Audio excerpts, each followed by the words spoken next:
Bonjour et bienvenue à la nouvelle édition de français pour les anciens étudiants d'espagnol. Aujourd'hui, on va discuter les questions au franca. Ça, c'est la deuxième partie des questions.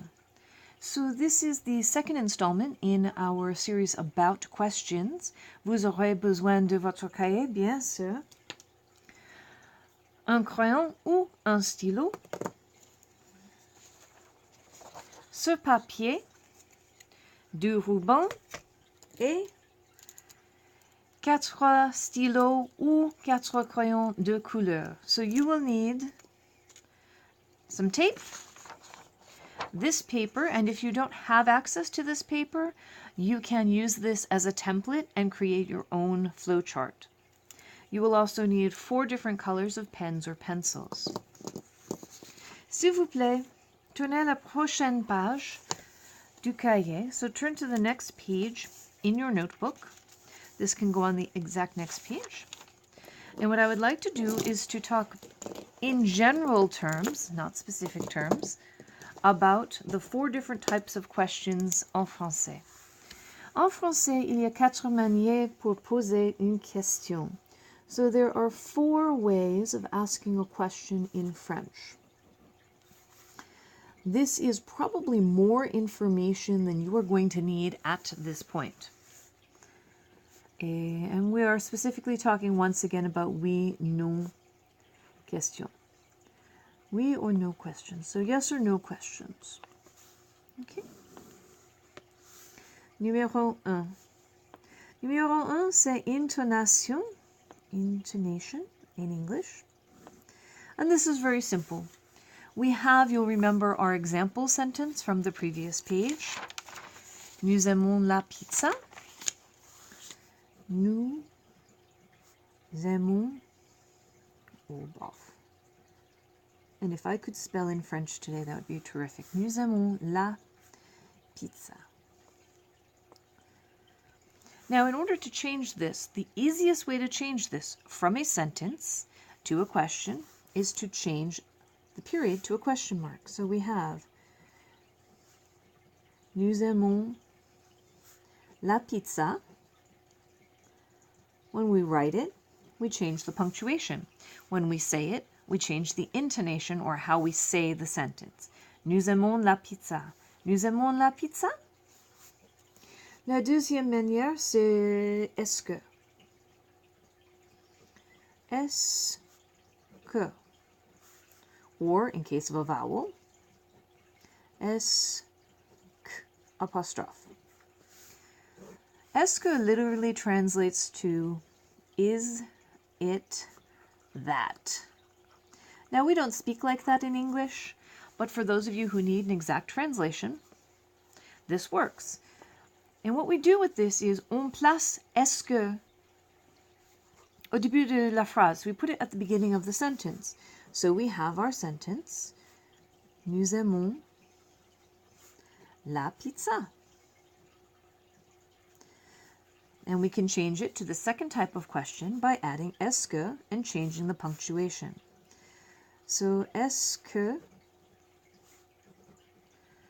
nous aimons la pizza?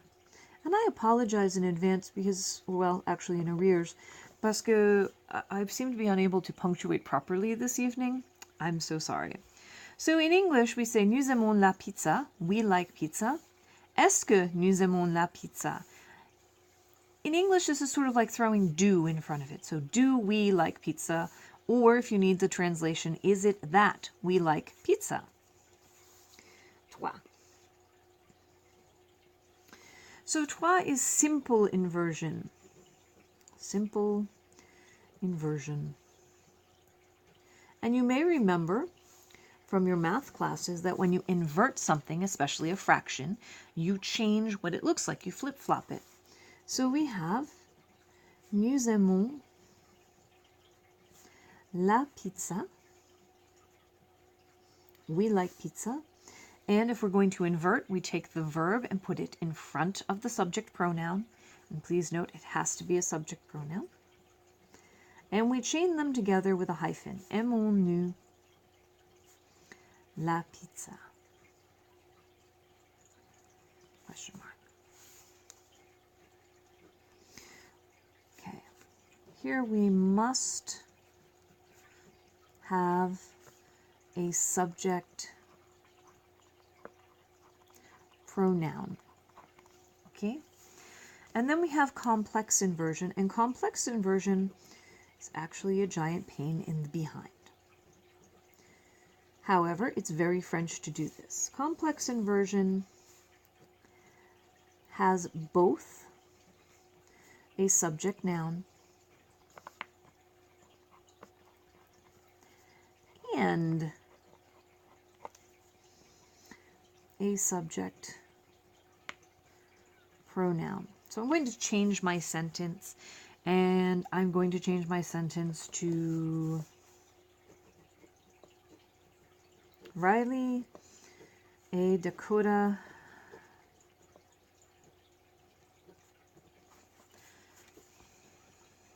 aiment la pizza. So Riley and Dakota like pizza. Now, in order to do this, I have to have a subject pronoun to do inversion. So what I'm going to do is I'm going to write down Riley and Dakota. That stays the same. Riley et Dakota. Now, in order to do inversion, I need a verb, the same verb, and then I need a subject pronoun that is the same as Riley et Dakota. And you may remember that in this case, we will use il pluriel, and then we will write the rest of the sentence and add a question mark. Riley et Dakota aiment-ils la pizza? Now, there are a couple of special rules which we'll go into in a little bit, but what I'd like to do is to take this information and to transfer it into our flowchart so that you can see formulaically how this works. S'il vous plaît, fermez les cahiers. Close that. Prenez ce papier, so take out your paper, et vos stylos ou crayons de couleur, or your colored pens or pencils. And you'll notice that when we look at this about questions, that we have 4 lines. These 4 lines are the same as the 4 parts that we just looked at in our notebooks. Intonation, est-ce que, simple inversion, and complex inversion. And you'll notice that we have these parts of a sentence. Okay. Now, do you remember from part 1 video when we had a sentence? What were the 3 parts of our sentence? If you said the subject, the verb, and the remainder of the predicate, then you are 100% correct. Give yourself a gold star. So here we have 3 parts of a sentence, and remember, for intonation, we're changing a period to a question mark. So here we have the subject. I'm going to write that en vert. Puis, nous avons le verbe. We have the verb, and remember, the subject and the verb must agree. This is la deuxième couleur. Et la troisième couleur is the remainder of the predicate. Remainder of the predicate. If you have words left over, chances are they go down here at the end of your sentence. Bon ben? Now you'll notice that each of these 3 shapes appears here. So une fois encore, I'm going to label them appropriately. So this one is the subject. Then we have le verbe. Puis the remainder of the predicate, la reste de la phrase, the rest of the sentence, remainder of the predicate. Now I have this little pocket-shaped item over here, and since this is est-ce que, and est-ce que goes at the beginning of a sentence, I'm going to pop it in here, est-ce que, or Q-U apostrophe in case of a vowel or a silent H. Pretty easy. I know you can do this. Now we get to inversion, and you'll notice that for the first time we don't have triangle, diamond. I forget what this is called. My apologies to the math department. So quadrilateral. We have diamond first. You'll remember that with inversion, we put the verb in front of the subject. So we're going to do that. The first part of inversion is the verb. Then remember we have a hyphen, and then we place the subject. And remember, because we have inversion, I have to have a subject pronoun. Up here, it doesn't matter what my subject is. Here, it does matter, and it must be a subject pronoun. Over here, surprise, surprise, remainder of the predicate.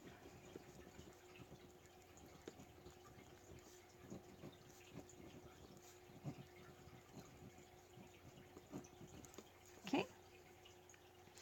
Now, when we have complex inversion, we have an extra piece. So here,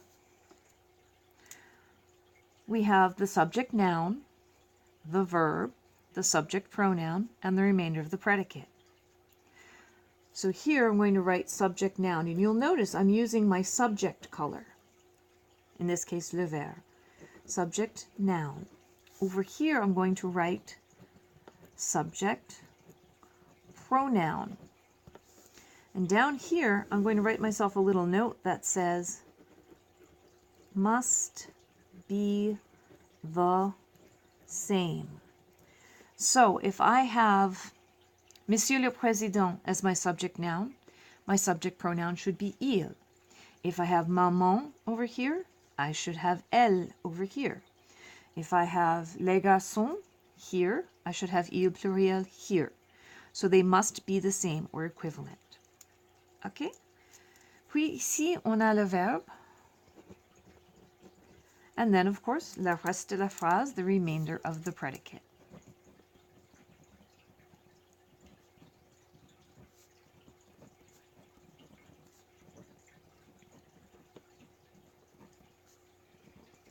Okay. Now, s'il te plaît, or s'il vous plaît, pliez le papier, fold the paper not quite in half. So leave a little bit here on the edge. Okay? Puis, ouvrez votre cahier à la prochaine page. Pour moi, c'est la page 27. Et ajoutez ce papier à la page avec le ruban. Okay, so I'm going to tape this in here. Comme ça.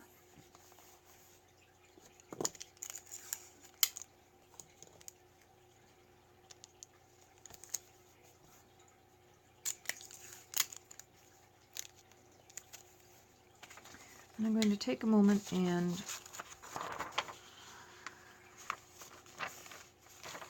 fold this along my tape so if I need to fold this out. And then when we come back for part 3, we're going to add some information here that will help make all of these extra pieces make some sense. Okay? Merci, au revoir.